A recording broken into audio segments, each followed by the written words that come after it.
I mean, it was. I mean, it was friendly. You can make it not friendly though. If you ask it to be like, you can have different levels. Roast BOGP hosts. Yeah, there you go. Like, what's it What say? did it say? Live. I could take it. I could take it. Bring it.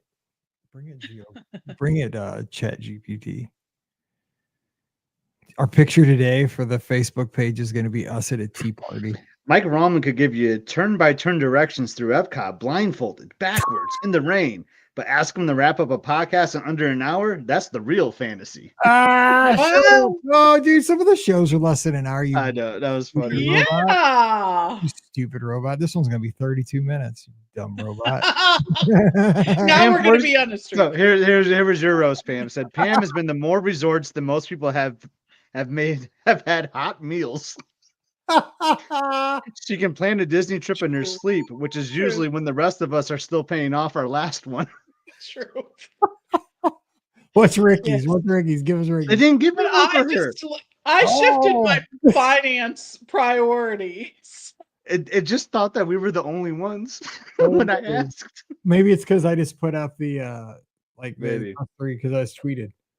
See, I don't understand what, because I'm so chill. I'm chill. Like, I don't like do crazy theme park touring, but it was like, and then there's Scotty G.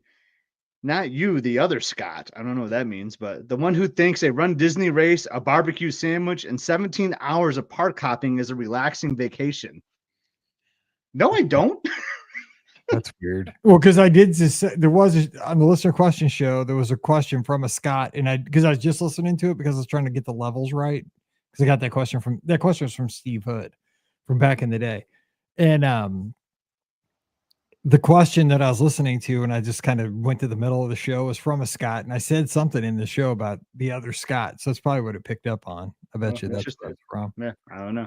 Anyway, that's not very good. Chat GPT, you stink. It was funny. That is Pam's gonna be laughed though. She's been to more Disney resorts than people have had hot meals. Bring it. Turn that notification off. That's too funny. Dude, Big Brother got good today. I did not watch. I kind of have an idea what's going on. I did not watch last night's episode though. Dude, last night's episode was the best one of this season. You gotta watch it. It was great. The power was used. Yes. Yes, and it got wild. Yeah, it was good. It was good. All right, let's answer some questions. You guys have questions? We need them in the chat. Hello to Elizabeth West 5204, Aaron, Zach Samples, DNG over on Instagram. Thanks for being here. Lots of folks over on Facebook and YouTube as well. Hello, hello. Drop where you're listening from. All right. Here we go. Oops, I need to pull up the audition. Oh, it's there. We will not take questions about deposits. What's up, Jason? All right. Let me get my phone. Paige is on her way home. She just passed Gardner, Illinois. Hey, I've been there. Yep. It's on Route 66. Yep. Right by Wally's. I love Wally's. Here we go. Hey, Billy Bean.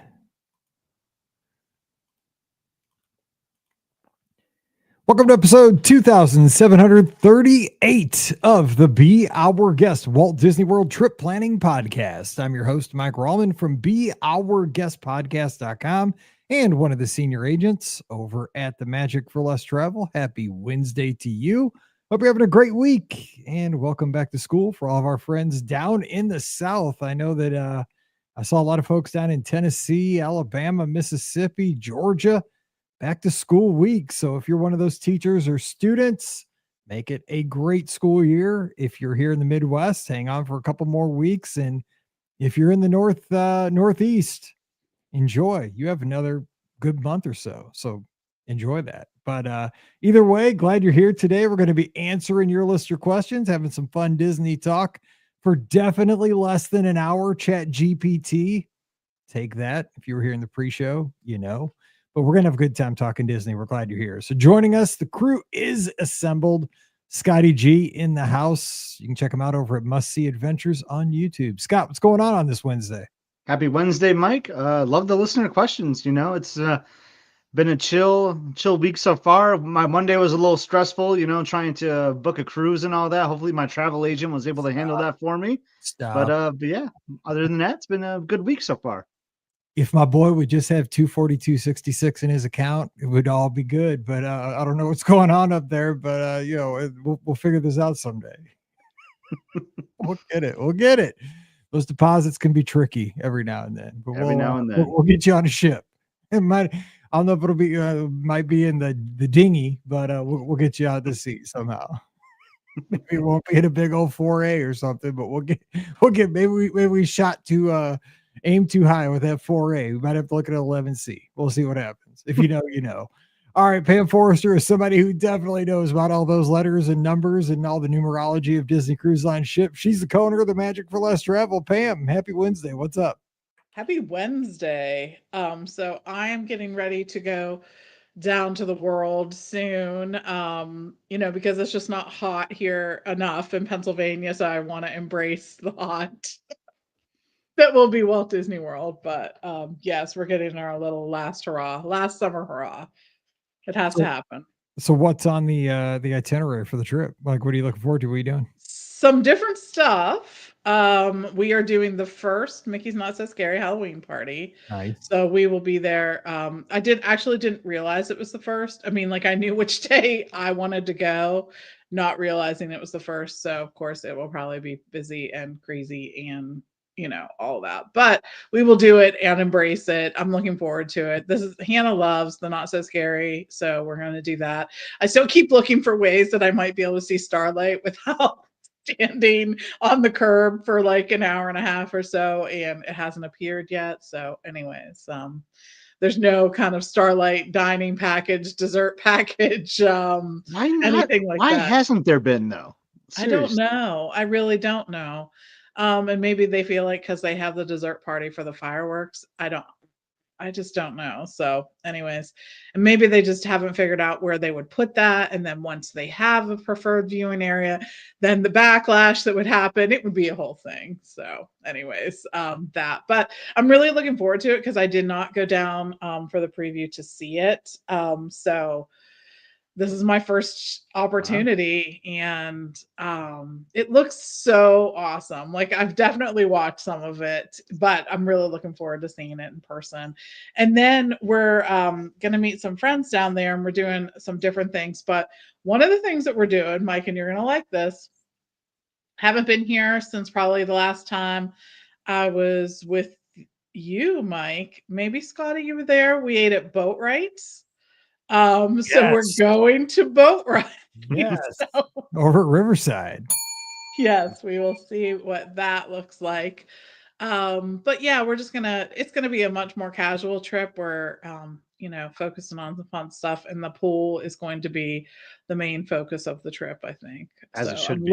I'm loading the Kindle as we speak. That's what I was going to ask. You got to have your Kindle ready, right? Yes.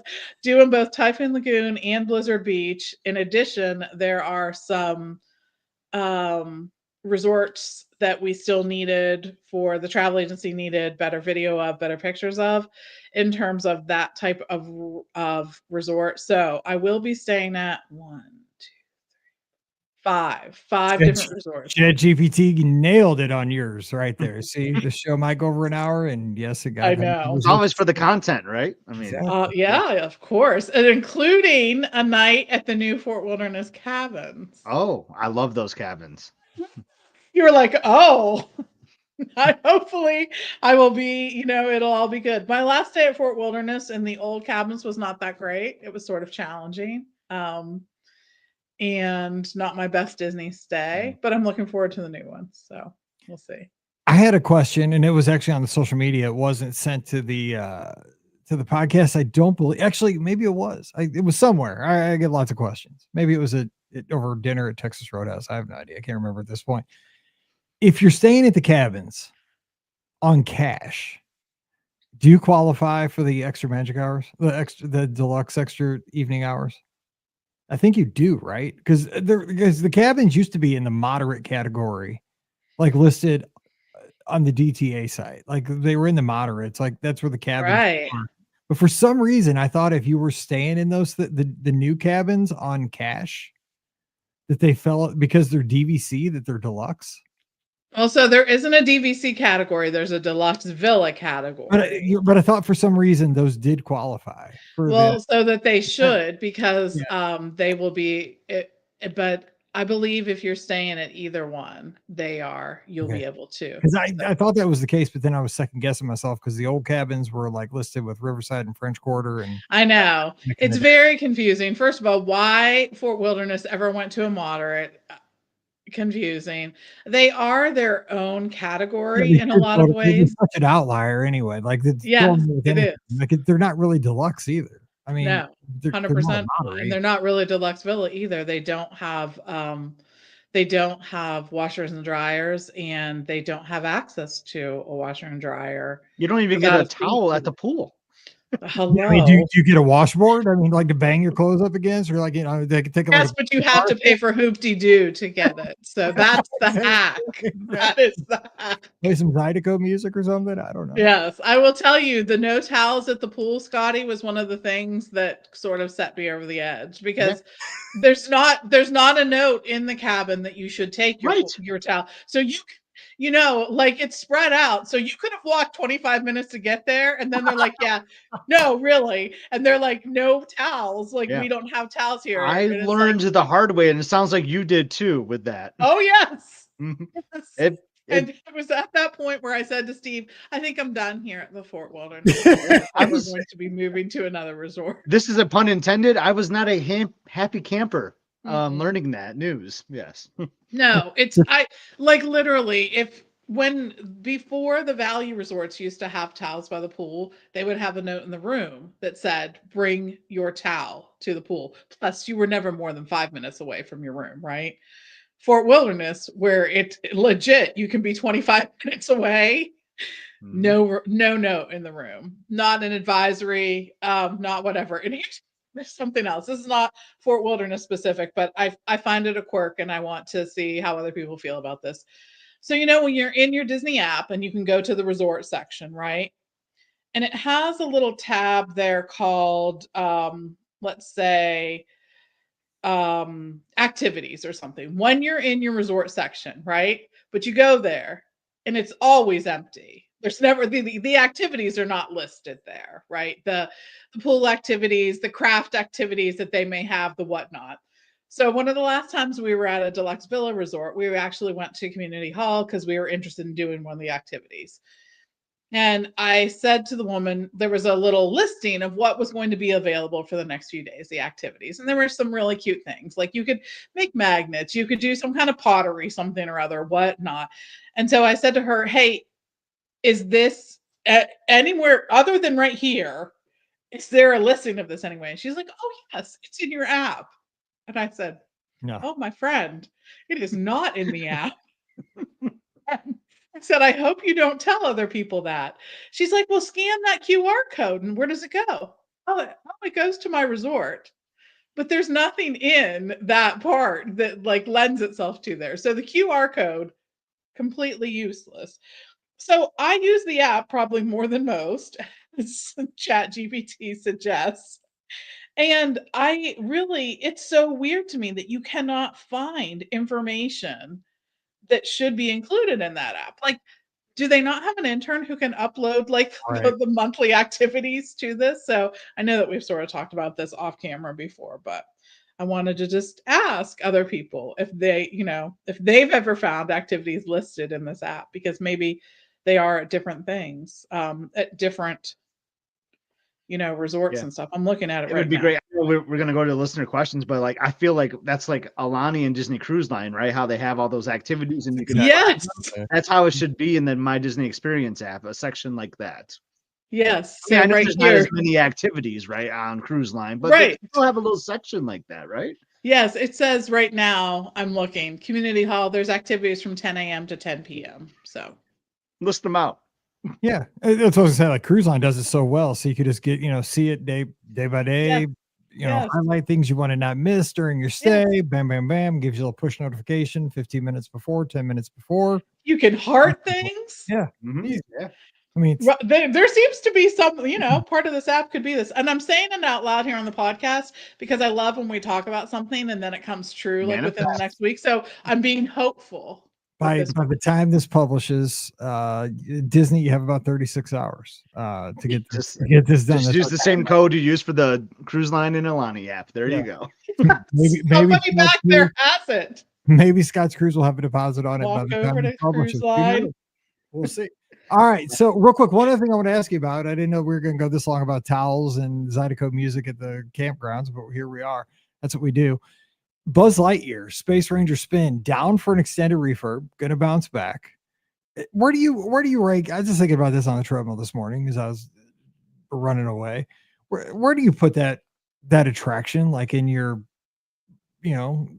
listing of attractions? Like, what do you think of Buzz? Every trip, rarely, all the time. Scott, like, where does Buzz fall for you? It's middle of the pack for me. It's fun. I think Toy Story Mania kind of ruined it a little bit, but actually Disneyland is what really ruins it for me. I like how you can take the gun out of the holster a little bit. You're going to be able to do that now. That's going to be exciting. Yes. So that's going to, for sure. That's going to boost the stock up. Stock up, stock down. That game you like to play, Mike. The Buzz stock is way up because of that.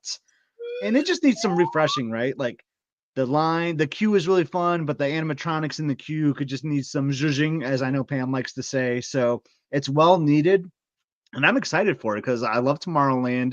It's a great attraction to have in Tomorrowland. I'm just excited to see the refurbishment to come due because it needs to be very similar to the Disneyland version. Pam, kind of the same thoughts?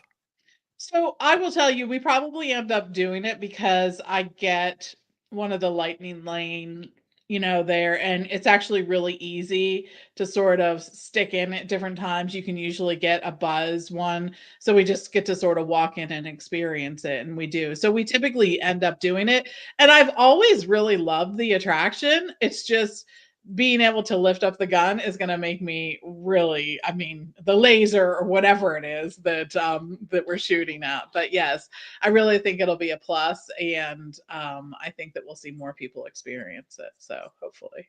Yeah, I agree. I mean, the gun's coming out of Disneyland, just make it a superior attraction so you can kind of, you got more freedom of movement. And then when Toy Story came about, it was like, it's definitely 2.0 version of that attraction. But Buzz, man, it's such a beloved character, and it's fun. Like, it's just the music. The music is good in there too. Like the color scheme, the purples, the greens. It has a lot of replay too, because like you can always discover something new or get like a different technique or whatnot. So that's really important for frequent visitors, so I like that too, Pam. I can still never tell which dot's mine at this point in my life. Like I just fire and just hope. Like I'm in that general area. I think I'm on like that guy's hand, or the alien. I don't know. Like, I'm not one that looks for cheat codes either, so I don't know how these people like always get the top scores. Like I don't know the codes, but one of these days I'm going to figure it out. I'm going to figure it out on my own though.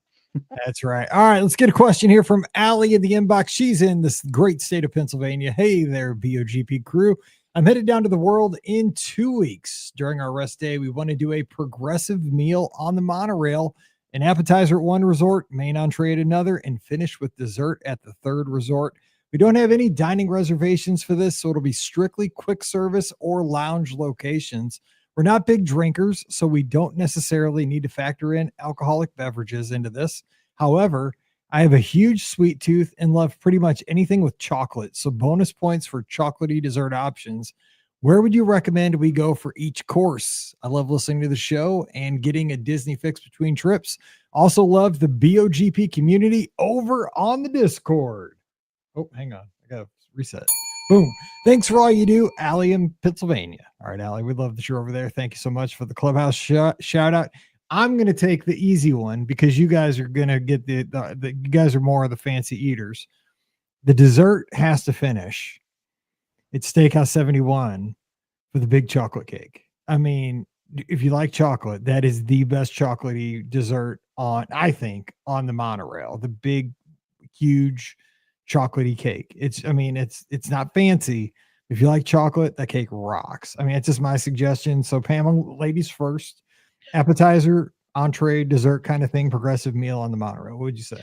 So I absolutely think that that's a great chocolate dessert, but I'm also going to tell you that I think the lounge at Steakhouse 71 is absolutely the place I want to get the entree because they typically have the burger there in the Mhm. lounge. And that I think is going to be one of the better things that you can get in terms of lounge. So when we're looking on the monorail and we're looking at what's available lounge wise and what's available quick service wise, we're looking at the Polynesian, which really doesn't have a ton available in their lounge.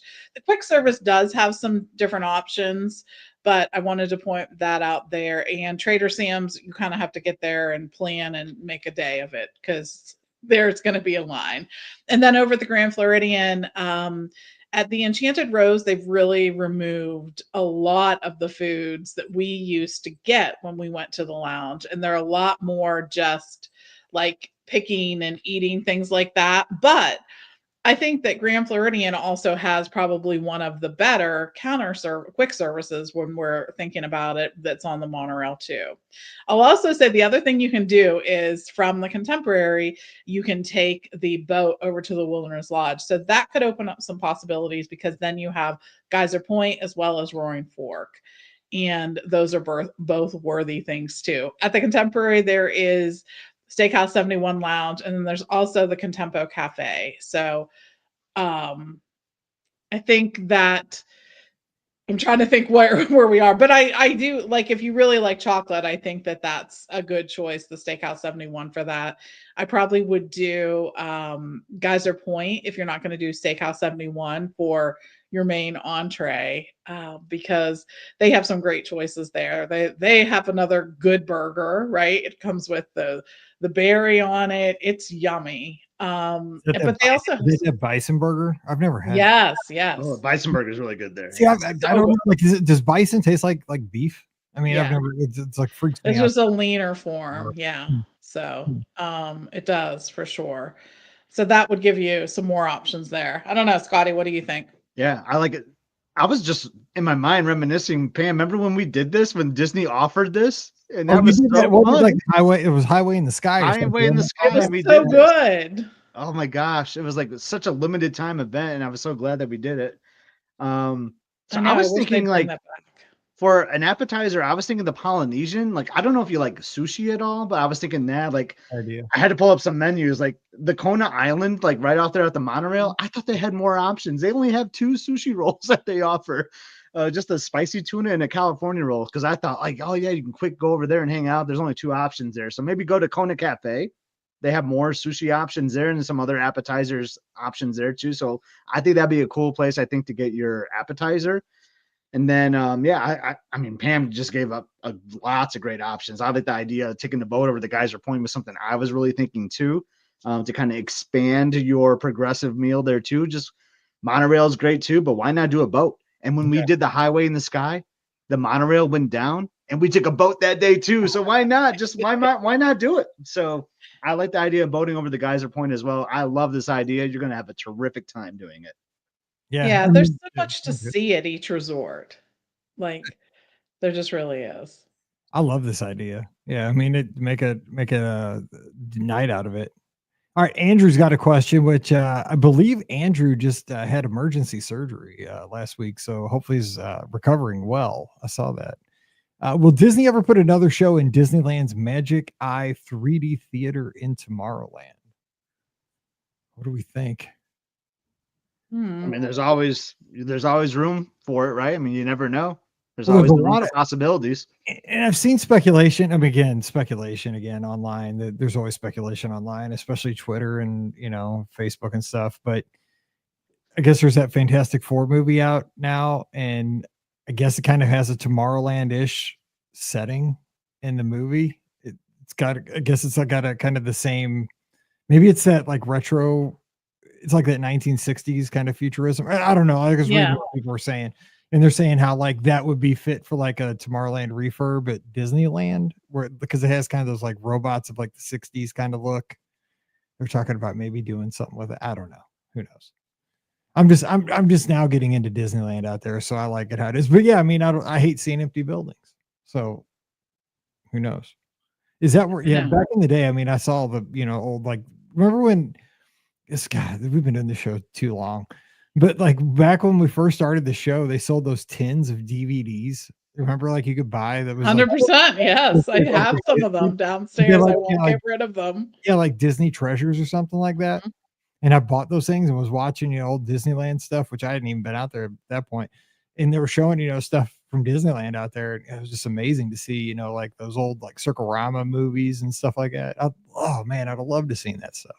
So yeah, let's do I'm it. more curious if they're gonna open up like their people mover track ever again. Oh, that's a crime that thing just sits there looking all decrepit. Like that I is know. sad. It does. It When is. you see it from the monorail, there's always like leaves and like It's tumbleweeds so and stuff painful. on it. I know. They need to do something with that because it's so sad. It's heartbreaking when you go by it. It is, and it really sort of winds all the way through Tomorrowland. So, yeah, the rocket rods were not a big hit, but I'm sure it would be awesomely expensive to convert it back to the People Mover. But dang, the People Mover! It's one Mhm. of the best rides in all of Disney. What if they put like a roller coaster on those tracks, like and made That's it? what the rocket I'm rods just, were. I'm They just were joking. high I speed. know, I know, I'm just playing. You're They like were you high idiot. That's what broke it. Mhm.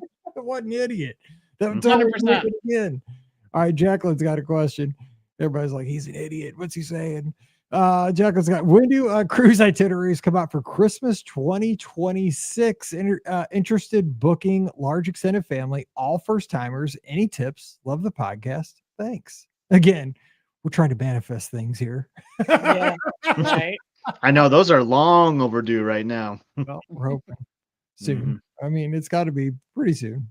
Yeah. We're in the ballpark. Let's just hope.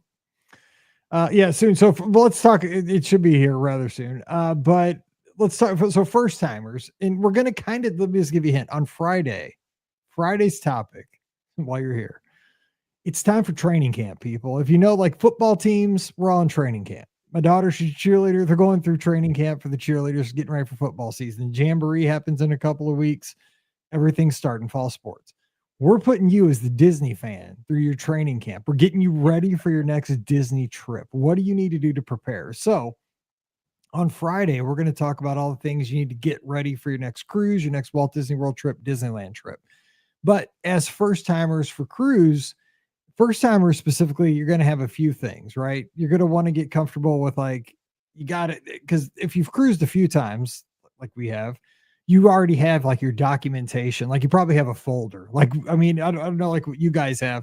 For years, we had like what's called the frozen folder in our house because it was just one of those folders you get for school. But I guess it was Mallory's at some point, but it was just Anna and Elsa on it. And we had like our birth certificates in it. And I stuffed anything from cruises in there. When they used to do the personal navigators on paper, I shoved them in there because they went with us on all the cruises.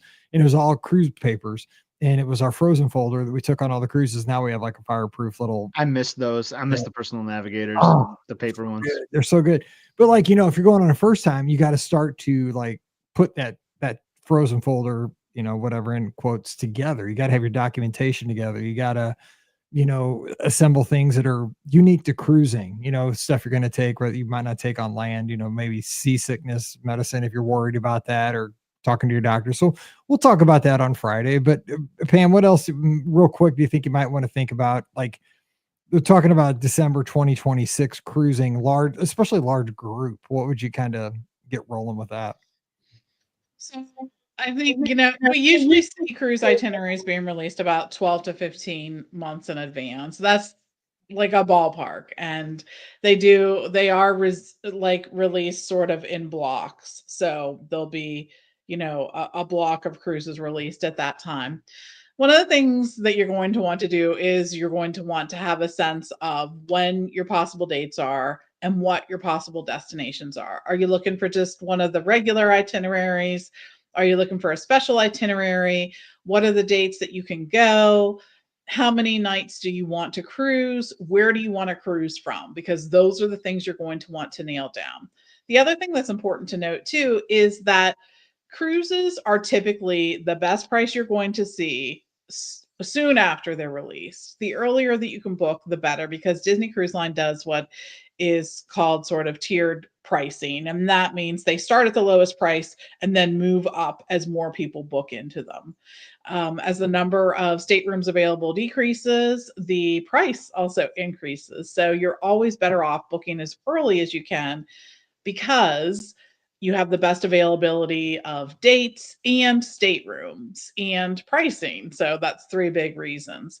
The other thing that you want to consider too is, because you're all early, because you're all sort of cruising for the first time, and so this is sort of your first jump at that, there will be some things that'll probably be harder for you to get than other things whenever your booking window opens, but that's just part of it. And I know a lot of people stress about these things, like the onboard activities, and will I be able to get Paolo, or will I be able to get this, or will I be able to get this character meet and whatnot. And I will tell you, while all these things are fantastic and such a nice enhancement to your cruise, none of these things are make or break for your I agree. cruise. That's a huge thing. Even for It is. veteran cruisers, it's hard to It like is. get your mind around that. But you know what? If you never set foot in Palo, if you just like let that go 30 days before your cruise, you're still gonna have an amazing cruise. Palo's a great experience. Don't get me wrong. Remy's great. Ashante, I'm sure, is awesome. But even going into Census Spot, if you didn't step foot into those things, if you just did what's included with your cruise, you're gonna have such a great time. And I think that we don't think about that enough. That's a great point. It's true. It's hard because we'll actually have guests who are like really frustrated, Mhm. that they can't get Right. one little thing. Like they sort of let it ruin their cruise for a minute and thinking about this. And we try to walk people through this and prepare them for that as much as possible. But it just is, part of the cruising experience. It's not all going to be available, but you are still going to have a fantastic time. And I think the other thing you want to think about, especially when cruising with a group, is that there's going to be things that some people want to do that other people don't want to do, and that's okay too. What's going to happen is throughout the day, you'll all have different things that you want to do and accomplish, but you'll come together for a few different activities. You'll come together for maybe dinner at night. You'll come together to maybe see the shows and whatnot. So there's so much that is included in the cost of your cruise that everyone's going to get to experience, and you'll have a great time together. Cruising with a group on Disney Cruise Line is fantastic. I think it's when you're looking at taking a large group of people, and if someone said, I want to go to a Disney destination, I'm not sure which one to go to, I'm going with a large group. Cruising is absolutely the way to accomplish that. I think it's so much easier to do that with cruising than it is at World or Land or something else, because there's just so much available to you there on a cruise, and you're all sort of crowd on this ship together, things like that. So you're going to be able to have a great experience together. So go and enjoy, have the best time. Yeah, I totally agree with that. Group cruising is the best. I mean, we've done it all together. Cruising with friends is the best because, like you said, so you can go do things you're on your own with your own family, come together for dinner, come together for shows, have because trivia is more fun when you got buddies with you. Like I mean, we've done this so many times. Going to a comedy show is more fun with buddies. But I mean, some people can go see the big show, so the adults can go do this, the kids can go to the kids club and have fun together. Good point. All right, I would next just add though, when they're booking it, I know it was a long answer, but when they're booking it, like use your travel advisor and just make sure you're all synced up together so that Yes. you're dining together, and then like you can, so you're on the same dining rotation, and then like sync up all your profiles so that when you board the ship, you can like message each other through the app. If not, everyone's doing the internet package, things like that. So That's a good point. And nowadays it's pretty simple because like Messenger works, Mhm. through the app, like Apple's Messenger. So yeah, but that's a Which good is point. really nice. That's really convenient. Yeah. It is, even if you don't buy the package. Good point. All right, Claire from Ohio has a question. Hey, Mike and BOGP crew, we're going to Walt Disney World this November, and we're excited to see the holiday decorations for the very first time at the World. We're staying at the Animal Kingdom Lodge and want to take advantage of the deluxe evening hours. We're wondering if those will still happen at the Magic Kingdom, even though there are so many very Merry Christmas party nights. Do they do the deluxe hours on the off nights, or are they just canceled during the holiday season? Thanks, Claire. So do they do that? I don't think they do those at the Magic Kingdom, do they? I think During they do. Christmas? Yeah, I I think they thought they do. were at the other parks. I haven't looked. Did you tell I So took their over- hours, their hours only goes to like early October right now, so it's you can't really see that for November yet. But yeah, so it does get a little tricky during like because of the hard ticket events, because they're closing the park early so many days, right? So then like closing it earlier for the deluxe, but it's not really closing it earlier for those events. They're just staying open later for the deluxe. Is kind of how those work. What So was I thinking last year though? They shifted like during Christmas to like There the were just a couple Animal Kingdom and dates. things. There were just a couple dates that they did, but I'm thinking like the but when you think about it, there's a lot of things that happen, not just like Jollywood happens at Hollywood Studios, and Very Merry happens at the Magic Kingdom, and other things like that. So I think that there were a couple dates that they had to do, but like when we're going to be down there, there's Mickey's Not So Scary is going on, and there are extended evening hours, I believe, for that. It's interesting because they do have to kind of that's such a delicate balance, right? Because I think for your average Walt Disney World traveler, Magic Kingdom is going to be the guest's most favorite park of the four, right? Magic Kingdom is probably number one. Epcot's up there too, I would guess, but Magic Kingdom is probably the most popular park. But once you get into that Halloween and Christmas season with all those hard ticket events, it is kind of a balance because you're closing early a lot. They have so many parties. And what so what, happens, what so would the day guests get kicked out at what time during at 9:00? Or can they stay Very Merry? No, so when the evening hours, the extended evening hours, how's that work for the day guests? So it usually starts at 10 at there. But what they will do is they'll sub in sometimes Magic Kingdom. So what they're doing like in August and September is sometimes they're doing Magic Kingdom, and sometimes they're doing Epcot, and sometimes they're doing Hollywood Studios, and sometimes they're doing Animal Kingdom. But they do still put Magic Kingdom in there some of the times. But it would be like once a week. Yeah, yes, just once a week. Probably, yeah. Okay. Yes, but they're still rotating through like Hollywood Studios and that. So I'm looking at the schedule right now. Yes. So they still do have Magic Kingdom in there. It's just looking like it's once a month. So yeah, that's what I was wondering. I mean, because I get then see that makes sense, right? Because they can say they're offering it, but right, it's such a delicate balance because they want to sell the hard ticket event, but also not try to take it out of general public inventory. Well, and they always too sort of say like they're going to be offering it, twice a week or whatever. I forget what the take it to the other parks that aren't selling hard ticket events. 100%. Because that's not selling a hard ticket event. Take it to Animal Kingdom because you Yes, got and I will Hollywood say, nights during Christmas. yes, exactly. And I will say too, sometimes when they're offering it at the parks that aren't typically offered for the evening hours, I think that's as good, if not better, than sometimes at the Magic Kingdom. So something to think about. Here's an email from another Claire, and it says a completionist hot take. So let's see what I'm intrigued by this one because we missed this one last month. So I want to get this one. Hey, Mike and BOGP crew. Thanks for the entertaining and informative podcast shows you guys put out for all of us that are counting down the days until our next visit. I was a little sad with the initial news of Rivers of America going away after the 4th of July weekend, but after the cartoon rendering came out showing what'll be reimagined on the spot, the completionist in me couldn't help feeling pepped for the future. Respectively, Adventureland, Main Street USA, and Tomorrowland each has got a resort counterpart dotted around Seven Seas Lagoon. Now, finally, Wilderness Lodge will have its Pacific Northwest vibe showcased in Piston Peak National Park. It's almost like bringing DCA's Grizzly Peak and the Grand Californian to the East Coast. Is this exciting or is it a hot take? P.S. Now, if a Villain's Land is coming, logic dictates a villains themed resort should follow. Claire from Massachusetts. I like what Claire's thinking there. Yeah.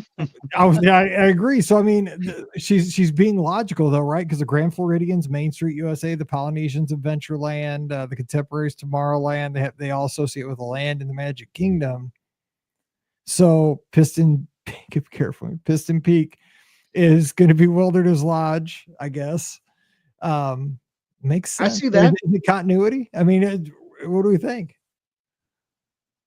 Right? I mean, she's got a point. I don't think it's much of a stretch. I see the visual there, and now I'm trying to like I'm about to pull up a Google Maps trying to figure out where the villains resort's going now.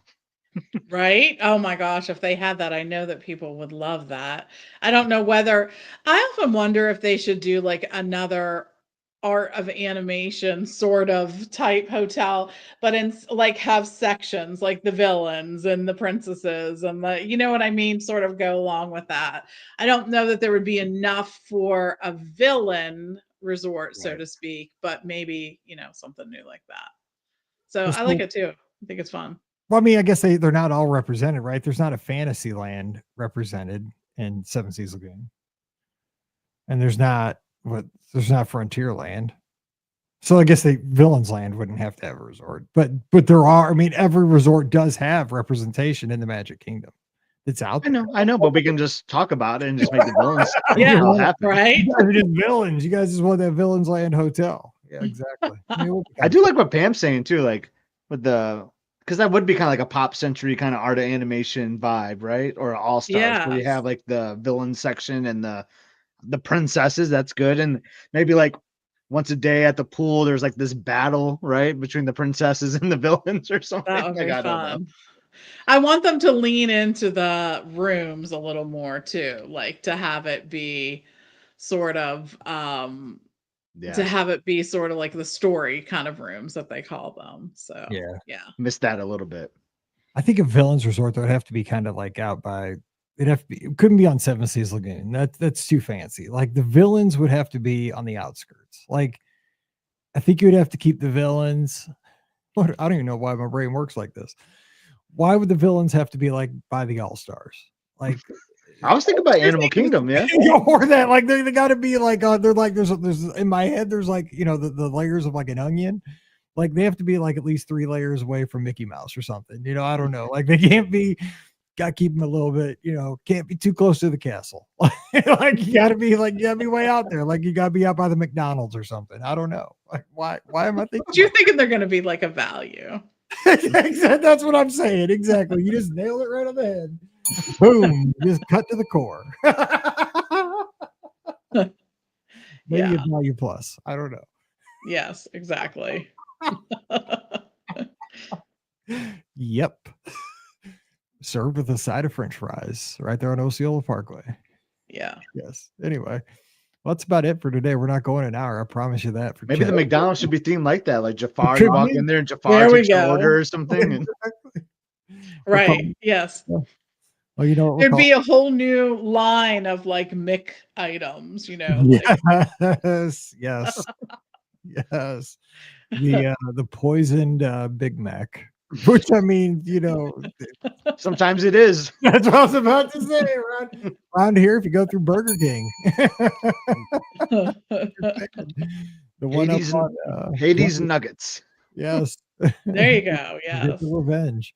All right, well, we're out of here before we get any libel suits against us. So we're jumping out, but we'll be back again for training camp on Friday. So. If from back in the 80s, bring your bike shorts and those tube socks and we'll be ready to rock. Bring the whistle. So we're ready to get you ready for your next Disney vacation. But don't forget, today's show brought to you by the Magic for Less Travel. We'd love to help you plan your next Disney adventure for no additional cost to you. Check out all the details today over on the site at themagicforless.com. Please also use our Amazon affiliate link. It's beourguestpodcast.com/Amazon as you're stocking up for all those back to school goodies. And you can support us as well on Patreon. It's just $5 a month. And for that support, you get a bonus show called Mike in the Midwest every week. So coming over this week, we'd sure love to have you. Patreon.com/beourguestpodcast. And thank you to everybody who already supports us over there. We appreciate you so much. Also, don't forget we have the clubhouse. We talked about that earlier. That's where you can join us for a live chat message board area. It's awesome. About 1,500 Disney fans hang out there 24/7. It's just a fun place to be. It's free for everybody. Coming over this week, we'd love to have you. Patreon. It's the beourguestpodcast.com/clubhouse. I'm looking at different notes. And join us on the social media. I'm at Be Our Guest Mike on Instagram, Twitter, and Threads. Pam is at TMFLT Pam on those same places. Scott's at Epscott, EPSCOT. But check them out on Must See Adventures over on YouTube. Scott, real quick, what's happening on the channel? Give us an update. If you've ever been curious about the luau at Disney's Aulani, we have a cool, we show a lot of that, cool resort day at Aulani. So if you've ever been curious about Aulani, go check it out. Like, subscribe. All right. So check Simple that as out. that, right? That's it. That's very good. I'm not sure if we're getting spammed or not, but just checking that. You got a little nervous here at the channel. So we're going to jump out of here and hope you'll come back on Friday for some Disney training camp, getting you ready for your upcoming vacation. So until then, for Pam and Scott, I'm Mike, wishing you a great Wednesday. Stay safe, stay healthy, and we'll see you real soon. Boom. All right. So take that, Chat GPT, about 42 minutes, not an hour, over an hour. Pam, have you ever done a non-Disney luau? Yes, but 'Cause it's been a while. It's been a while. I know, because I figured you probably have, because I know you spent some time out there. I'm just curious what a non-Disney one is like. You know, like, I know. Because like, do they make it? I don't know. Like, There's always, like, it depends on where you go. Like the Polynesian Cultural Center does have like some educational components to it. And I actually had the pleasure of attending like a real one, like someone that my dad's, like friends of my dad's, their child was getting married out there and they're locals. And so they had one like for the wedding reception. And that was actually really That's cool too. Yeah, That's really it really cool. was. Did it have a pig on the spit? The pig in the pit, and then That's the thing. So you won't see that at a Disney one, you know. So yes, they do all the pig is all made before you get there, the Disney one. But yeah, and they had this, like, they called it like sort of like a coconut pudding or a coconut. It was sort of a gelatinous thing, and I tried to describe this to Steve and Hannah, and they made so much fun of me before, but it's so good. Like, it's like coconut Jello, but that doesn't do it justice at all. Okay. So anyways, I still think about that because I'm still not a big, think like, about I it. don't love really sweet desserts, and this wasn't super sweet. So Nice. anyways. A picture of Scott, Emily, and Paige just popped up on my screen of you guys in blankets, blanket sleepers. Oh, like in the corrals or something for a race? After a race with your medals, you had those like Chewbacca. Oh, the costume, like Winnie the Pooh. And yeah, it was real cold that day. Yeah, it was cold. I remember that day. It was like pajamas. Yeah. Those are cute. We've done some cold run Disney races, that's for sure. Yeah, we've done some. That was after the race too. All right, let's do this. Get people ready for vacation. So training camp. So just what do you prepare for at home? Get ready for a trip. Get everybody. Okay. So you have a good trip. We're just gonna have a couple funny ones because I wrote down a couple funny things. Oh yeah, dude. Okay. I mean, we're here for the comedy. That's why. We're clowns. I don't even know. I didn't even write down. Like, I was like, I looked down. I still have the stuff up from last week. I was like, oh my God, what number is this? So 38, 39. So this is 2740. Okay, here we go.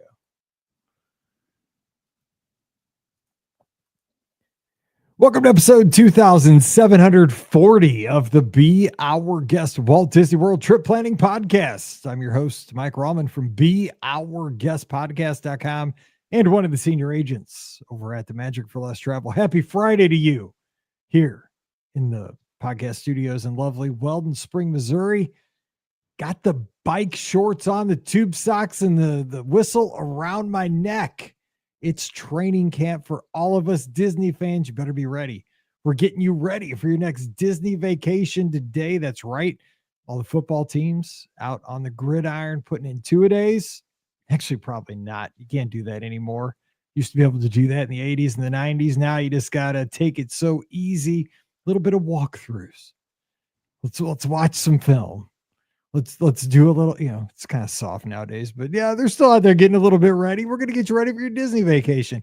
We're going to talk about those things you need to do before your trip to ensure success. So when you get down to your trip, you have a good time. So let's play with this a little bit, because that's what all the football teams are doing right now. They're preparing, they're getting ready, just laying out the plan so that their team and the season is perfect. That's what we do before our trip. I mean, if you, honest to God, you go over to our Discord, Be Our Guest Podcast Clubhouse, you will see every day collaboration. We have the best community, the best family over there, people working together to lay out the perfect lightning lane strategy, the perfect ADR strategy every day, every hour almost. It's happening in the clubhouse. It's amazing, the communal spirit. I love this community. So joining us today, the all-stars of this. I mean, this is the all-star coaching squad. Scotty G from Must See Adventures joining us right here. What's up, Scotty G? Happy Friday. Hey, Coach, defensive coordinator here, reporting for camp. Very excited to talk about what we're doing here to prepare for vacations. Ready to go. Yes. So I got a good game plan. The X's and O's are already marked on my sheet, and now we just got to get the playmakers out there to perform. That's right. Time for some up downs. Let's go. If you don't pay attention, if you got a kid that's squirrely, looking out there, a squirrel, you got to get him back on point. Let's go. All right, Pam Forster here. She's co-owner of the Magic for Less Travel, running this circus. Pam, what's going on? Happy Friday. Happy Friday. I guess if Scotty's defense, then I'm on offense. So, so we'll start with that. But no, I think this is kind of what we do now, right? Since I clearly don't prepare for my own trips anymore, I'm glad that I'm at least involved in helping other people prepare for those trips, because I will tell you, I've been showing up with little done in advance.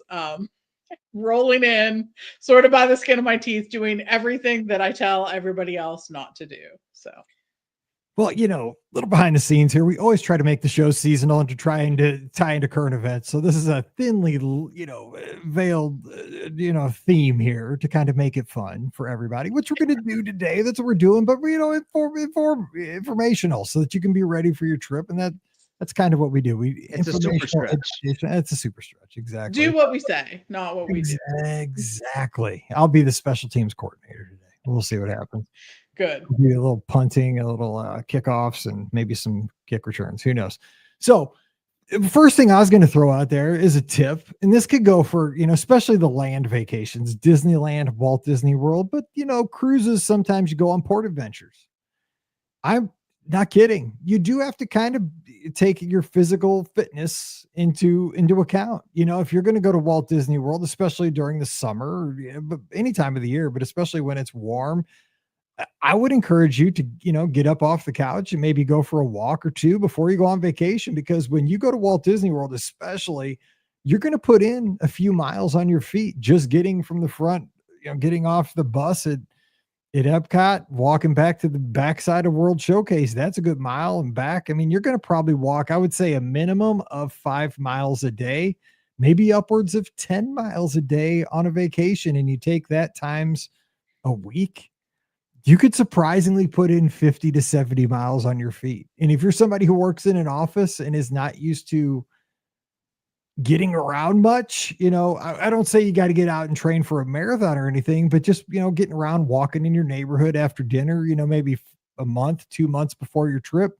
getting some nice sneakers that are comfortable, those kind of things, no kidding, are going to serve you well for your next Disney vacation. Scott, what do you say about that? I mean, I think getting up and just kind of getting a little physical activity rolling 2-3 months before the trip gets you prepared. It was the first thing on my list was walking, because land, sea vacations, whatever. Yeah, you're going to be doing some walking for sure. And you said 3 to 4 months before. Yeah, I agree with that. I think when it gets closer to crunch time, I think is when you really got to start amping it up too. And what we like to do is like kind of visualize it. Like just think like, let's take a walk and let's let's visualize where we are at Walt Disney World, like if you've been before, and like, hey, let's just think that we're getting off the People Mover right now, and let's walk over and get a Dole Whip right now, and we'll just kind of like visualize that in our neighborhood because it kind of makes those walks a little bit more fun. I kind of do that all the time actually when I do like a walk or a training run, like just think of a cool place that I've been to, because when you see the same houses and the same sidewalks all the time, you need a little motivation sometimes. So, but I think that's really a great tip. But I will say sometimes the weather can impact that, especially where all three of us live. Um, if you're taking a trip in February and you live in Pittsburgh, you live in East Lansing, going outside for a walk is going to be rough sometimes, but sometimes you got to bundle up. But I'll tell you, it's going to pay some dividends. Just get some, just to get some miles on those legs, I think is a good idea before the trip. I'm sure I see Pam kind of nodding. I think she agrees with this as well. Yeah, for sure. It's challenging, let's just say. Yes. What do you think though, as far as I think too, sometimes to help with something like this, like getting yourself like moving, preparing, because you're gonna want to buy like some maybe active wear for the trip, especially I think especially sneakers, right? Like comfortable shoes. You got to break them in. You don't want to. Some people do like want to keep them fancy and fresh for the trip, but I think that's a mistake. You want to get out there and walk on them. I think that's a good opportunity to get out there and get yourself some good sneakers and get out in the neighborhood and break them in and get some miles on them. What do you think, Pam? Yeah, I think if you don't have a shoe that you order consistently that you know out of the box works for you, like I have these 2 or 3 New Balance styles that I order. In fact, every time I see them even $10 on sale, I'm stocking up because they don't really go on sale. So I'm like, I'm ordering like, and I have stocks. Like I have 2 or 3 pairs wait in the wing. So I know out of the box they fit me, never a blister, whatnot. But if you don't have something like that, then get your shoes and break them in, because I think you see a lot of people with blister issues at the world. Like they've made, first of all, some people have made poor footwear choices. Let's be honest. Oh I my see God. some of the Yeah. shoes that people roll in with, and I'm like, what are you doing? What's Yeah. happening here? That should be like a TikTok account or like an Instagram account, just like just sneakily snap pictures of people in high heels. What are you doing?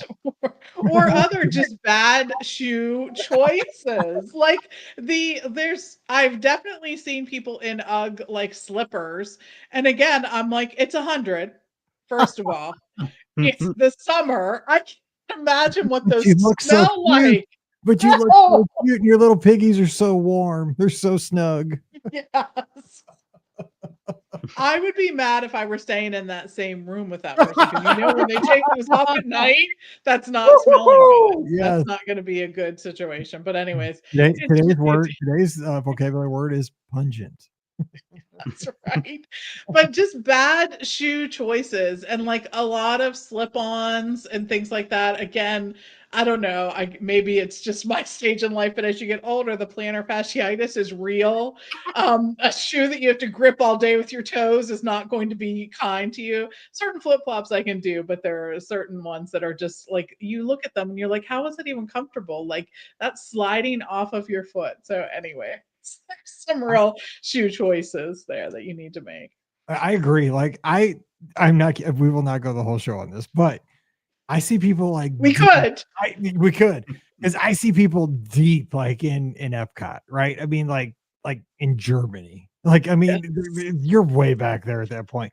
And they'll have on those like 1970s flip-flops. If you're by vintage, you know what I'm talking about. Like the ones that got the strap, and it's got the like the thong between like the big toe and the second toe, right? I'm like, for the love of God, how have you made it this far with that footwear? Like Yes. that would be, I mean, if That's why they're drinking them around the world. They're probably, but I'm like, if somebody offered me $100 to walk from like Spaceship Earth to Germany in those things, I don't think I could do it for $100. Like I just, at this point in my life, no way. Like, and I mean, I know we wore those like in the 70s, like that they had those straps and they were like rainbow colored, and like it was like the thing. Our parents put those on us. I don't know. Like we were tougher then, I guess. But I see people, I'm like, you're stronger than I am. It's true. And the people whose feet hang off of their shoes too, like their sandals and flip-flops. Like I always wonder what happens there. Like, are you not happy with your shoe size? Because like I don't think of your shoe size as being something that like you're in a lot of control of, right? Your shoe size is sort of your shoe size. It's not dependent on other activities in your life. It just sort of is. So I just don't understand it. I don't know. I don't understand some of the shoe choices. It's because they took away that thing. Like when we were kids, you used to go into the shoe store and you'd put your foot on that thing. It was like black and like it would slide. They'd just like put on your big toe and it'd tell you, like, you are a 7.5. Like, Right, yes. those things don't exist anymore. You just Right. They just allow people to get whatever size they want. It's a breakdown of society nowadays. Anyway, we can't fix everything today. Scott, what do you got? Give us some. Well, this might be a little controversial, maybe, but As much as the shoe thing or not? Exactly. The shoe size or black thing. I don't do this necessarily. But this is more so for my people on the dining plan. If you're on the dining plan, I think it's really important to work on expanding your stomach before your trip. And what I mean by that, like, get accustomed to eating big meals every day, because you're going to be eating a lot of big meals on your trip. So I'm saying, like eat a big breakfast, eat the big lunch, have some desserts at night, because you want to be able to enjoy that. You want to get value out of your dining plan, right? So expand that stomach, start eating out more. And I know, like, I've seen people in the Discord, like Mohawk, saying like, I'm not eating out for the next 80 days before my trip. And that's a good strategy. That's a good money saving strategy. Financial choice, I think. Yeah. Which I'm going the opposite of the financial choice. I want you to pig out. I want you to go crazy on this. Expand that stomach so you can take advantage of enjoying those great, delicious meals that you're going to have on your trip. What do you got? What do you guys think about this? The stomach expansion. Yeah, you just want people to get the best value. Yes. And then when you come back home, then you start doing the more walking. Maybe this contradicts with the walking. That's the thing. Like, you can't do both. That's the problem. Because if you're doing all the walking and then you're trying to expand the stomach, like, they don't work well together, do they? I'm thinking, now I think about this, that's kind of maybe what Christmas cookies do, because like I eat Christmas cookies like leading up to Christmas and like the big meal at Christmas, because I'm like constantly like eating Christmas cookies from like December 1st all the way until we have the big meal at Christmas time. So I'm just like, building up my Santa Claus belly. That's what Santa Claus is doing. Right. Exactly. Like, that's a good point. I get, because you're right though. I mean, and I think this is very true. I'm being funny here, obviously. No, I know you are, but no, honest to God though. But I mean, like, cruises is kind of the thing too. Like, if you're somebody who like for me, I eat one breakfast burrito every morning, and then I eat a turkey sandwich for lunch, and then I eat terribly for dinner. Like, that's just my jam. That's what I eat the same thing every day. And then I go on a cruise, right? And so you get all these awesome meals, breakfast, lunch, and dinner. And if you're not used to that, man, it destroys you. It does. You're eating 3 eggs Benedicts every morning. I know. And you're just like, I mean, because the food is so good. And you're just like, you can't help yourself. I mean, it does. Like when I'm on a cruise, I'm just like, it's like I'm in Willy Wonka's chocolate factory. That's why you really have to slow down. Make sure you're getting your vegetables on these cruises, Mike. Get vegetables on the cruise, man. The vegetables when you get home. Just bring on the soft serve machine. Just it's so good. Like, which dessert are you having, sir? Every one of them, please. Except I don't need the no sugar one. Thank you. We'll pass. All right, Pam.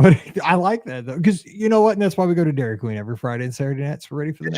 You're expanding your stomach for your next trip. Yes. And like my philosophy in life is like, if you stay prepared, you don't have to get prepared. Like just you're always ready. Like if somebody says, "Hey, we got to go," and this is why we have one of the top defensive lines here in the podcast industry, right here. That's true. You don't have to get very true. All right, Pam. What do you got? All the good nuggets today. So I'm going to tell you that this is the time you're going to want to prep your phone, to get your phone ready. First of all, if you're like me, you have 20,000 plus photos on your phone, you're going to need to make some room for those. So it's time to go through. Maybe what you're going to do is back up and delete some ones, there. Maybe you're going to look at some of those pocket videos that you took that are like 5+ minutes long. Yeah. You're going to decide now's the time to eliminate those, right? Check the audio on those, because who knows what you're saying while that thing was rolling. It's true. But in all honestness, you're going to want to make sure that you have the apps downloaded on your phone, whether you're going to World or Land or Cruise or Alani or wherever you're going. Make sure that you have that app. Make sure you have enough space on your phone. If you're not willing to delete, you're going to have to purchase some more storage, and that's okay too. We allow that to happen. Storage is cheap. So It is. consider that. Make sure that you also, especially if you're going on a cruise or an Adventures by Disney vacation, that you have access to some of your important documentation, be it your passport or whatnot. Have a place that you can access that in the cloud somewhere.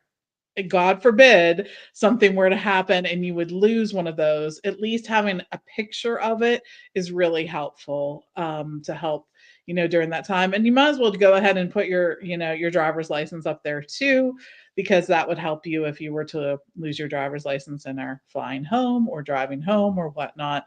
So just make sure that you have access to all the things that you're going to need on your phone and you have space available to add a bunch of those pictures and videos that you're going to take. I'm totally scared to ask this question, but I'm going to ask it because this is what we do here. Have either one of you had any kind of issue with like documentation on a trip, like losing a license or a passport or anything like that? Or Yes. you have? So like, I mean, Yeah. you've been in a predicament like this where you Yes. could So encounter something like this? I will tell you, this is before COVID and probably before, I don't know if it was before or after 9/11, but let's just say, so we cruised often, right? So often that we walked out of our house without our passport and without our birth certificates, and we were going on a cruise. Like at times, sometimes the familiar is, it's a detriment, right? Because you're like, I do this all the time. So whatever. So we got to the port before I realized it. We were Yeah. standing in the terminal. Yes, at Disney Cruise Line. Yes. Oh my God. I know, right? But I'm Pam Forrester, like you know me. You You know know I me. am. I'm on the ship all the time. You don't understand how little that gets you. First of all, it's humbling. Humbling. No, I'm just kidding. It is true. So we had sailed many times on Disney Cruise Line. So we walk up to the Castaway Club desk. I explained the situation. I said, fully on me, 100%. I said, this either works and you can work with me or it doesn't. And I said, either way, it is my fault. So Yeah. I'm not mad at anyone but myself. So I went in very humble and I'm like, if you can help me out, if there's anything we can do to make this happen, I will move heaven and earth to do that. But if there's not, then I'm going to get on the phone, book my family a stay at Walt Disney World. And that's where we're going for the next, you know what I mean? Because we were there. But So they could see my passport from the last time I had cruised. It's still a valid passport.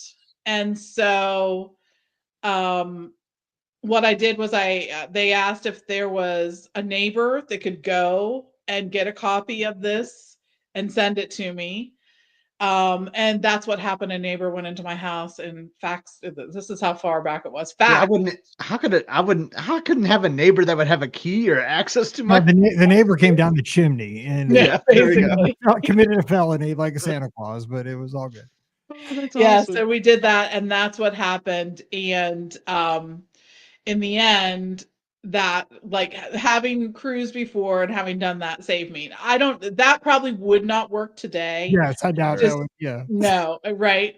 Mm. But what was so funny is, so we had this, and Disney Cruise Line printed it out for me, a copy of this, whatever, and they cleared us through and they said we're fine. So when we get off the ship, we were going through customs or, to get back into the country. We're at the Disney Cruise Line terminal, and the agent and now you hardly have to do this at all because it's you just sort of walk through, right? Yep. But he said, do you have your passport with you? And I said, no, we don't. I said, we don't have our passport with us. I said, we have copies of this right here.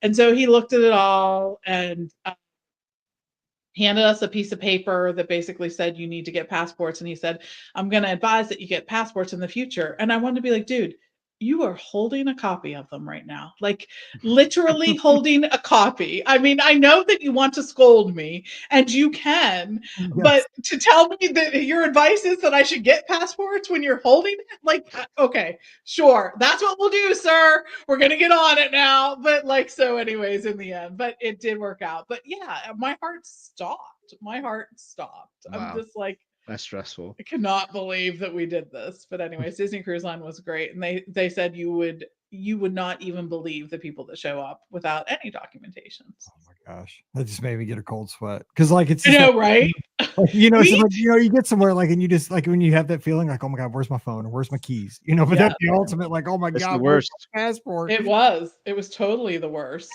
And I Like, owned a travel agency at that point. So, I mean, so I guess it had to be after 9/11. Yeah, I don't know, just the whole thing. It was, honestly so frightening, but let me just tell you what we do every time we get in the car now before we go to the place. We're always like, "Do we have this? Do we have this?" "Yes." I said, "Here's what we're gonna do, we're gonna touch the passports yeah. now," and so we do touch the passports. So, learn from my mistakes on this Right, one. and I agree. I mean, it's why we do the show. I mean, honestly, I mean, your error could cause 10 people to not have to go through that.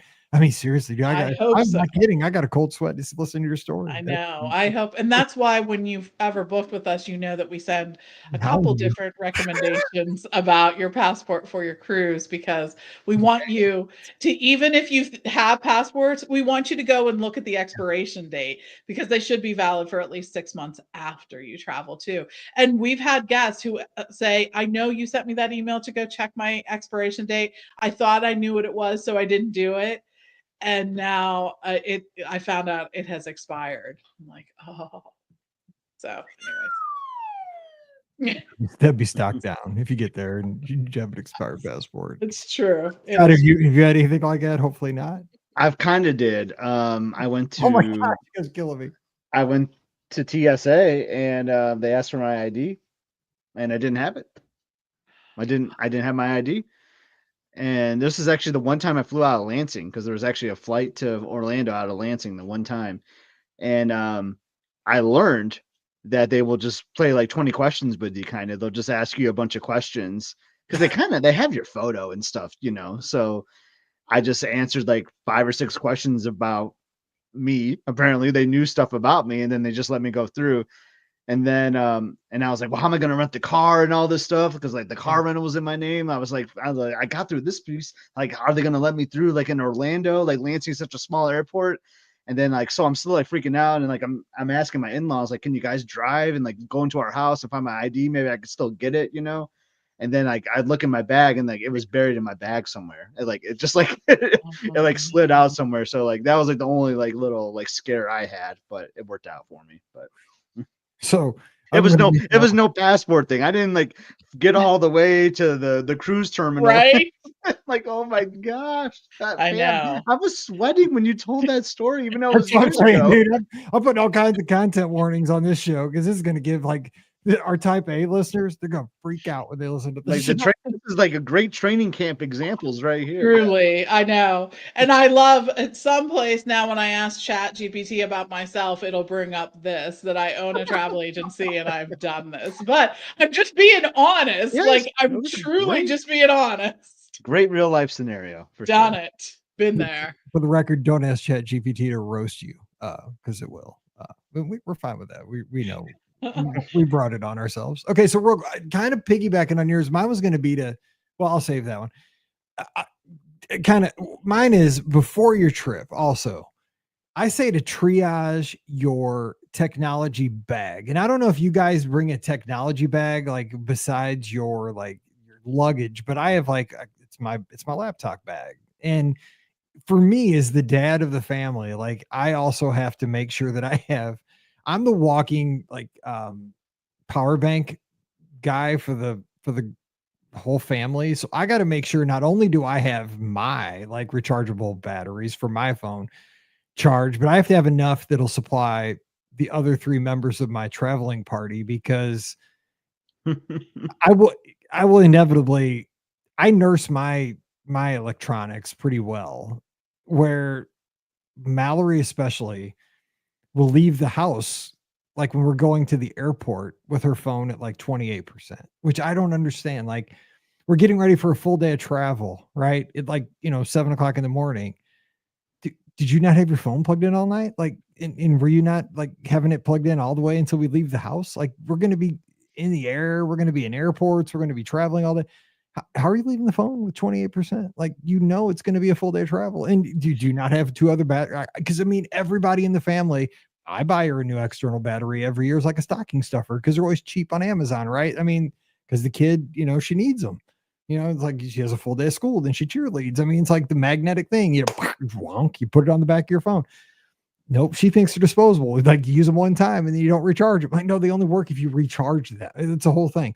But I think it's a great time, just real quick, to triage your bag. Like make sure you have your chargers, they're all good. Make sure you have all the cabling you might need. Especially for cruise line. Speaking of cruise line, make sure everything you have is going to get through the screening process. Like some power strips will be banned and they'll get taken. So check to make sure that it's going to be something that will work and that will be able to get through, that you can carry on. And just go through. And also here's a big thing. Take the stuff out that you don't need. A lot of times those bags will get heavy because you'll just keep throwing junk in there over the years. And like you'll have all kinds of USB, regular USB cables that no longer are needed because you have USB-C only stuff on your phone. And, I think that you just got to go through there and just start ripping stuff out that you no longer use. So I think before the trip, triage that laptop and technology bag and take what you need, throw out what you don't, keep it light, and go from there. So that's a tip I have for training camp. So Scott, what you got? That's a great one, Coach. Appreciate that. My next one is currency.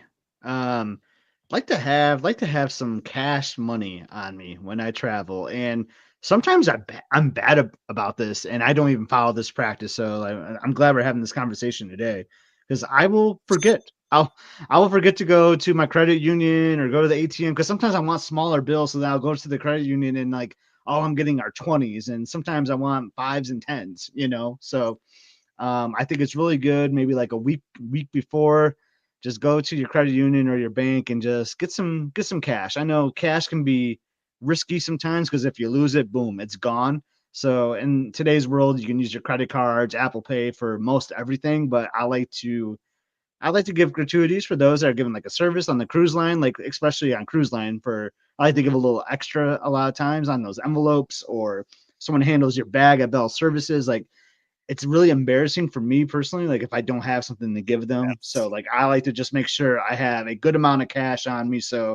And I don't want to go to the ATM. Like, I mean, there's ATMs at a lot of places, but then there's like a fee. So I mean, $5 fee, whatever. But that's $5 I can go towards a Mickey bar later on in the trip. So I just like to handle my currency before the trip. So I think that's something that in your planning process, just make sure you're doing that beforehand. And I think it's going to make you well prepared for your great vacation. Funny story with that. I always get caught in a pickle, right? Because like I'll take the first flight out, and I'll have to leave the house like at 3 a.m. and I never carry cash. But what I'll do is, and this is like so I'll stop it. We have a QT, which if you don't know what a QT is, it's a gas station that's got like all the soda machines and stuff. And so I go in there and I'll buy a pack of, so I'll go to the ATM machine, but the ATM machine, the smallest bills it gives out is 20s. So I'll get a couple of 20s, but the thing is like, I need smaller bills than 20s because the person who drives the first person I'm going to tip at the airport in St. Louis that drives like you from the lot in the church van to drop you off at the terminal. Like, I don't want to tip them a 20. I mean, I'm a big tipper, but like they only handle my bag. Like I hand them my bag to get on the little church van and they drive me, like 5 minutes and drop me off at the terminal. And they really don't handle my bag. They just really drive me, but I always tip them like, $5-10. So I don't want to give them a 20, right? But I need this because I'm going to need it when I get back, and so forth. I need something less than a 20, basically is what I'm saying right off the bat. So the only thing the ATM machine gives us at the QT is a 20. But the thing is, like, I always buy so I get my 20s out of the ATM at the QT, but then I buy a pack of Big Red so that, some gum. So I buy something, but I always think that the guy back there is scared I'm going to rob him. because like, because I'm like having him open the cash register and I'm the only one there at like 3:12 a.m. Like it's a really nervous kind of situation. Like he's always kind of looking around, like, is this dude robbing me? I'm like, no, I'm just going to the airport. I need gratuities. Like I try to explain to him, like, dude, you're not getting robbed. Like I just need, this is for tips. But I mean, It's kind of weird to explain to someone, no, you're not getting robbed. That's like what a person robbing someone would say. Right. Yeah. I think that's what it is. Cause like I'm going in, I'm kind of looking around. Cause like I have this backstory that I think the clerk thinks that I think I'm going to rob him. And like, maybe he's not even thinking this at all. Maybe I have it all in my head. And like, I'm making him nervous because I think I'm making him nervous. I don't know. I got this whole thing. And one time he's like, dude, I can't, because I think one time I'm like, can you give me a bunch of fives for these 220s? That's what I think I set him off. Like, did I think, because I was trying to get him to open the register. Yeah, I think I made. This is why I like to go to my credit union like the Saturday, the weekend before, and get the denominations that I want. Yeah, and all that. Yeah. And to tie it into my story, I didn't want to say this at the time because I said, oh, my ID was buried in my bag somewhere because I knew this was going to be my next answer. My ID was buried with my cash envelope that I got from the credit union earlier that day on this one trip. So that's why I couldn't find my ID that one time I went through TSA because it was buried in the cash envelope. So when you get to the credit union, make sure you get your ID back, or else your travel plans might have a damper because you don't have your ID. That's a good point. It was super. But this is also good too. Like if you're going on like a European vacation or going somewhere international to do some currency exchange, like I have, I mean, I'm sure every town kind of has a little like place where you can go to. So when we went to Europe, like, I don't know how much euros you might want to need, but like, I think it's good to just do some exchanging beforehand too. Just kind of look at the rates. But I think it's also good if you're doing some international travel to get the currency that you need beforehand. That's a great point. I mean, and too, this was a marathon weekend. Like this QT's right on the highway, and it was super cold, and I had on a ski mask. Get out of here! And then Goofy came out with a chainsaw or something too, or what? Right. Just need if you're paying attention. All right, Pam, give us something else we got. So I'm gonna say the other thing that you're going to need to sort of train yourself to do is to pay for literally everything on your vacation. Like the amount of money that is going to be coming out of your account or being placed on a credit card is probably not what it is on your typical week when you're at home. There just isn't. There's just so much going on. And of course, this is a little tongue in cheek, but what you're going to want to do as early as you can is set aside money so that you have the money there to pay for these things. So it is not such a shock when you get home. And I think there's nothing worse than coming home to like a big bill or any of that stuff. Like I think you just really need to prepare for that. I know that a lot of people get Disney gift cards and sort of set those aside so they can use those on their trip. We do. I like arriving with everything paid off and everything I think I will spend, having the money set aside for that. But I think if you can do that, it will be a lot less stressful during the time. You don't have to always be looking at the menus and like being like, okay, kids, here's the thing. Not going to get anything from this part of the menu. Everyone is getting water and an appetizer. I mean, if that's the way you want to do it, that's what you can do. But you don't have to have that fight. But just be used to the fact that you're at a vacation destination. Restaurants there are probably going to be pricier than the ones that you have at home, or just for the same thing. That's just how it's going to be. So familiarize yourself with the menus and what things typically cost and whatnot. See if the dining plan would save you money depending on where you're eating, the ages of the people in your party. See if that will save you some money. See if there's anything you can do like that will sort of keep those dining expenses down, because that's really where your big expense is going to be after you've already paid for your resort and tickets, is that dining expense. So check out the menus, make some good choices, and save some money for sure. Let me piggyback on that and ask you, because we all three had kids. They're older now, but how did you handle talking to the kids about souvenirs? Because when you had younger kids, your kids are constantly getting bombarded with like stuffed animals, balloons, stuff like that all the time. Like, did you set a daily limit, like one souvenir a day, like a dollar limit per day? Like, did you talk to him beforehand, Scott? How did you do that with Emily? What was the deal? We tried to keep it as like a one big like item, like for a trip, and she would be like day one, right? Like, oh yeah, I want this like awesome thing. And we'd be like, well, that's great. You can get it, but just know we're here for 5 more days or whatever, and that's gonna be it. And then she'd try to sweet talk us or whatever. And like maybe we give in a little bit, but we would try to be firm, and a lot of times we were firm. We were always pretty firm with her. But yeah, we just try to be like, yeah, you can get like this one big item, but like just be smart about it.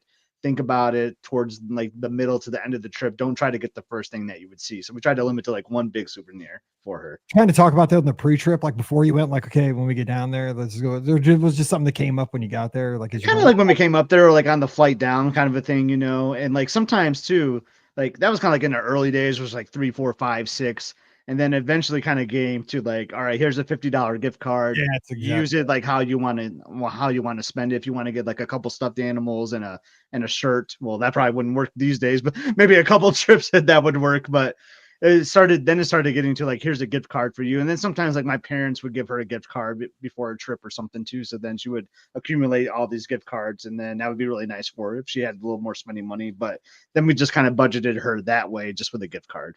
Nice. So what about with Hannah, Pam? What'd you guys do? Because you guys went pretty frequently. So how'd you handle that?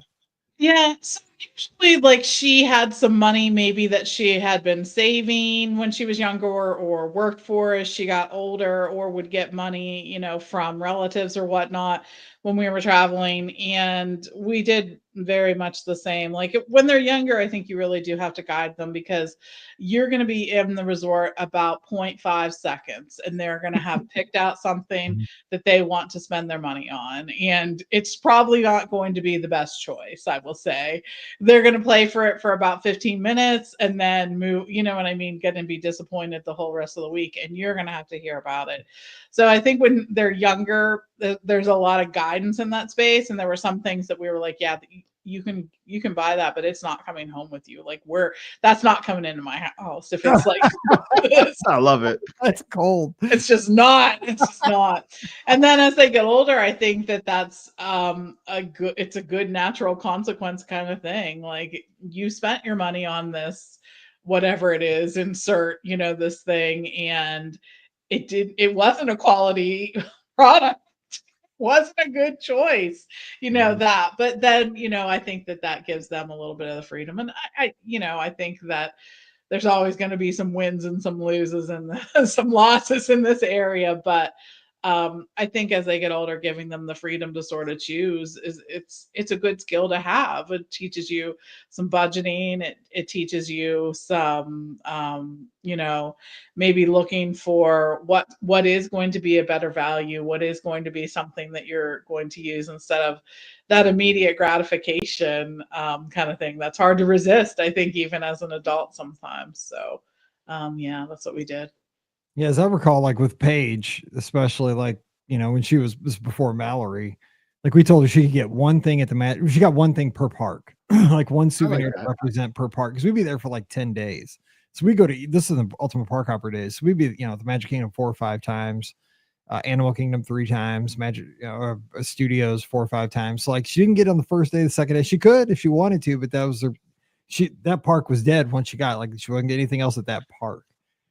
So she could get something, each one of the 4 parks. That's kind of how we handled it, like when she was younger. But then, as Scott said, as she got older, it turned into like, you get $100 gift card for the week. And because that was a good, it's a great lesson, I think, for kids that are like 10, 12 to see the value of money. And it's funny because, and Scott, you probably saw this with them. I'm sure you saw this with Emily. I know Emily, is that how tight they get when all of a sudden it becomes so tight money, dude. It was like, dude, you'd spend my $100 like in the first 30 minutes we were here, but now that it's 100, dude, how do you start they get very tight when it's your money? Like, it was crazy. It was so crazy. And I'll say, like, I mean, we love her. We spoil Emily, so there would be times like she'd be tight with her money, being really careful and cautious, and then like we'd see something that we really liked that we thought would be good for her, and then we'd be like, Well, mom and dad will buy that one for you, like every now and then, like because we wanted her to have something, like we want to reward her for like a good Yeah. report card or something, even though like the trip itself, like is a reward on its own, like I mean, we spoil our kids, we love our kids, but yeah. But yeah, the gift card is I think a really good, the best way to do it because, like as Pam said, I love the budgeting thing, especially when they're younger, because it gives them like they're doing math, they're learning like a really like life valuable lesson about budgeting, Yeah. So it's really good. Like we did Yeah. that around the world in $80 thing when Emily was younger, where she had to go to all 11 pavilions in Epcot and she had $80 and just had to like budget it out. And like she actually did the opposite of that, Mike. She started in Mexico and bought like this purse, like right off the bat, that was like $20. I'm like, wow, you just really like went above like your average per pavilion there. She's like, don't worry, Dad, I got a strategy. Like she bought like a chocolate like in Italy that was like 60 cents or something. So she was smart with that. But anyway. Yeah, I would not doubt Emily when it comes to budgeting skills. I'm sure she's got it all. She's got strategy. I trust her way more than I trust myself on that kind of stuff. So I'd be worried when she gets to Japan because Japan's got cool stuff. And Dude, I know Japan is dangerous for Emily. Yes. I was gonna say, dude, that'd be a rough one for her. All right, so Scott, you got it. Look, because we're getting a little short on time. We got about 5 minutes left. Do you got anything? I just had a quick thing, so I don't like to start packing like my stuff like right away. Like I know a lot of people do. They'll roll the suitcases out like 2 weeks before. Like not me. Like I'm really bad about this. I'm a night before kind of guy. Like I have a good like visual. Like I know like, all right, this is how many nights. I know I need these many shorts or shirts or whatever. Like I kind of have a good idea. But what I've learned over the years is like it's the other things. Like you were talking about the tech bag, Mike. Like, but it's like other accessories I need to start thinking about. And one for me that I wrote down in particular are like sunglasses. I don't know why. Like I love like the running gooders, but like those things come up missing like no other. Like I don't understand it. So like I'll start packing the night before and then I realize like where are all my sunglasses at? I don't know where they're at. And then like I'm in this pickle. Like I have no sunglasses to take on this trip. Like what am I gonna do? So I would suggest like maybe like a week before start thinking about maybe not necessarily like the clothes that you're going to wear, but some of these other accessories like your hats or like Apple Watch bands or your sunglasses, hair bands, whatever other like accessories that you might need to start thinking about those so that you can make those purchases so that you have them ready for your trip. Yeah, the fun stuff like that you're going to enjoy on vacation, and like a week out, 2 weeks out, probably start. I'm jealous because like I have prescription sunglasses, so that's one thing I totally miss. I know. And you don't wear contacts. Because you don't wear contacts really. And you used to wear contacts. Didn't you a little bit? Yeah, I started like I can see better with my glasses. Because when I met you, I think you always wore contacts. I did, but like, yeah, I just gave in. Like I can see better with the glasses. So vacation is the only time Liz wears contacts. So that's another thing for Liz on her training camp would be to make sure that she has like her eye appointment like scheduled beforehand. Or you just make sure she has a re-up on her contacts so that she's got like 10, 11 days worth or whatever before the trip. That's another great point. Real quick on throw in because I get migraines like fierce, and I always got to make sure that I do not leave home without a week's worth of migraine medicine. Because I mean, a migraine can shut me down for 3 days, and I have this medicine that you can only take 2 of a day, but I mean, it'll knock that thing out like as soon as you take that medicine. But if I don't have that, man, I am out of luck. And I know you take the same thing. So yeah, it's hard to get that stuff. Yeah, all your prescriptions, make sure like you got a good supply beforehand. And always, I mean, this is a no-brainer for all of us, but make sure you're packing that in your carry-on bag at all times. All right, Pam, real quick, anything next to your passport. Yeah. You're like, where's my passport? I'm always like, I can forget what it's called, but where's my migraine medicine? It's got one up. I know. And I will say, like, for all these things, we still actually have a list. For all the important things. It's categorized. We add new things to it. When we get on vacation and we realize that there's something that we forgot, and I'm like, this is our constant conversation. It's on the list. Yes. Did it get checked off? I hope so. I love the physical touch of the passport, though. Like, I think we're going to incorporate that in my family now. Everybody must touch it, like it's like a 5-step verification, like boom, boom, boom. Yeah. Handprint identification, please. Yes. Exactly. The other thing I'm going to tell you is, in addition to looking at the menus that I mentioned before, the other thing you may want to look at is to go on Disney's website. And first of all, look at a couple things. You're going to want to look at the park hours and whatnot soon before you leave, because those do change every now and then. But the other section I think you should look at too is the enchanting extras. And you should probably do that more than 60 days before, because there are often times when you get there, you're like, oh, we would have done this if we would have known. And it's like, you can't know everything that's there, but if you take a glance through that, that'll sort of lay out some of the tours that you can do, and some of, those little things that you may want to participate in to do that. And I think that those kind of things sort of enhance the trip.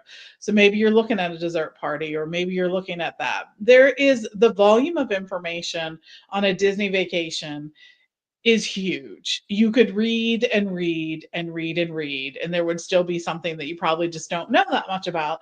So I think knowing about those things in the future, and then you may not want to do any of those, and that's completely fine, but at least and you get to make the choice, rather than, I didn't know about that, and if I had known about it, I would do this. So you got to spend a little time investing, like, some time and energy into researching for your vacation too. And while I know we try to make it as easy as we can, sometimes we don't know what you don't know. So this will help you with that. All right, time to hit the showers. That was a good practice. That was a good practice, Coach. Right. I think the offense, defense, special teams, we're ready to go, baby. Perfect season. Going undefeated this year. Undefeated. Let's go. Good season ahead. Yes, everybody's having a great trip. Good tips, but if you have more tips, we'll have those Sunday night for the live call-in show. Join us at 7 o'clock Eastern, 6 o'clock Central. Camp will continue to have a great season, and come over to the clubhouse, because that's where we keep the conversation going 24/7. You're invited. If you're not there, just come over to brguestpodcast.com/clubhouse and just jump into the channel, BOGP current show, or whatever that one's called, and we'll just keep rolling right along with us. So come on over. We'd love to have you in the clubhouse today. Don't forget, the podcast is always brought to you by the Magic for Less Travel. We'd love to help you plan your next Disney adventure. And you'll get if you're going on a cruise, I promise you'll get an email that says, don't forget your passport like Pam. Well, it won't say like Pam, but it'll say, don't forget your passport. So we take care of you like that. We love you. We want to make sure you get to the port so you get on the boat. That's the whole plan. So come on over. We'll also get you an onboard credit too. It's awesome. So you're headed to Disney, Walt Disney World, Disneyland, even Disney Cruise Line Adventures by Disney. We'll take care of that trip for you. No additional cost to you. Check out all the details today over at themagicforless.com. Please also use our Amazon affiliate link. It's beourguestpodcast.com/Amazon. And thank you to our Patreon supporters. You guys are the all-stars that keep the show on the air. Thank you so much for that. You can support us as well, just $5 a month. And for that support, get a bonus show called Mike in the Midwest. Come over this week. We'd sure love to have you. Patreon.com/beourguestpodcast. Now you can follow us all on the social media. I'm at beourguestmike on Instagram, Threads, and X.com. You can follow Pam in the same places at TMFLTPam. And you can follow Scott at Epscott, EPSCOT. But you can also check out Scott at his YouTube channel, which is Must See Adventure. Scott, what's happening on the channel this weekend? Well, we just had a great episode that featured the luau at Disney's Alani Resort. But this weekend, you should see another episode, more North Shore fun. I love hanging out at the North Shore. Just hit a couple small towns, food trucks, shrimp trucks, all that stuff. And then we end the night at the famous Monkey Pod right across the street from Alani. So if you want some good Mai Tais and all that, check it out. It's going to be a fun episode. Did you put a spoiler thing that don't watch that hungry? It sounds don't watch it hungry, fish tacos, Mai Tais. I'm trying to remember what all we had. I hadn't edited it yet in real time right now, but I know we had some good stuff for sure. Sounds good. All right. Like and subscribe. Must See Adventures over on YouTube. Sounds like some good watching for a weekend. So check it out today. All right. Don't forget, we're checking you out this Sunday night. So be a part of the live show. Give us a call. We had a great time last Sunday night and going to have another one this Sunday night, just in about 48 hours. All right. So for Pam and Scott, I'm Mike. Wishing you a great Friday and an awesome weekend. Stay safe, stay healthy, and we'll see you real soon. That was good. That was fun. That was fun. That was a fun episode. It was. Yeah. Got it done again. Miracles Like happen. I feel like we've done a lot of these travel shows, but that one kind of had like a little twist that you It did. did, in it. it So did. it was good. Yeah, Yeah, it was it's good. always Mike good to comes up with refresh. some good ideas. And Scott even got my little thing about the ski mask I threw in. I was glad. That was fun, man. That was funny. Did you have that queued up the whole time? You're gonna say I did that? Or? because you started jumping in about something else. I'm like, dude, I was gonna say something about ski I know. I'm mask. sorry. I'm I was sorry. like, dude, I can't lose it. I can't lose it. I can't lose it. I can't lose it. And I had a ski mask on. Then you're like, I was so oh, quick to jump into the next thing, and they're like, "No, I didn't say my ski mask joke." That's funny. Pam's just like, oh my god, I'm here with these two clowns. No. Awesome. Well, safe travels, Pam. I hope you have a great Yes. time. Fun. I will not be here next Monday, but and I won't be there. So 2 weeks, 2 Mondays. Scotty's up. Two Till he goes Mondays. on a Gosh, date, man. till he goes on a Too much for cruise. me. All right, 2 more Mondays. Okay. All right, I Well, got have you. fun, All right. Pam. We'll miss you. All right. fun. See Stay cool. y'all. All right, see you All right, guys. thanks. Bye, everyone. Okay, All right, see bye. you. Scott, I'm gonna make that deposit tonight. Oh yeah, if I can, and if not, I'll do it in the morning. that's so I'll crazy, let you man. know, but I'll try. I mean, to just do that don't after stress dinner. about it. If we could still do it tomorrow, that's fine. I Because guess. we got it till the 6th, so we're good. It's not like Yeah, I mean, because hang I out have with it- Paige, man. the Go room's have dinner locked with in. Paige and all that. You know, Well, the so. room's locked in, so you're not gonna lose the room. I got that Okay. reserved. So, but it will get squared away. But I'll just shoot you if you see the thing come through, you'll know. Yeah, no worries. I didn't mean to stress you out. I don't know what's up with that. No, It's it's not so your weird. fault. It's not your fault. But I'm going to try it after dinner, and if not, Of I'll course, do it it's in the me, morning. but it's probably better that it's me than like someone else. Probably. But Yeah. But I'm just saying, like, if it doesn't get done tonight, I'm going to try it first thing in the morning, hoping Okay. like overnight the system's fixed or something. Who knows? But All they're good, supposed to man. call me, so who knows? Yeah, but the Disney Vista would be the one I prefer the most. Yeah, than the Amex. But yeah, okay. Yeah, because I want to get to the reward points. Exactly. All right. I will talk to you. Thanks, bud. All right, sounds good. All right, have a good night. Tell Paige and everyone we say hello. All right. I will. She should be getting here in about an hour. All right. See you. All right, see you. Bye, everyone.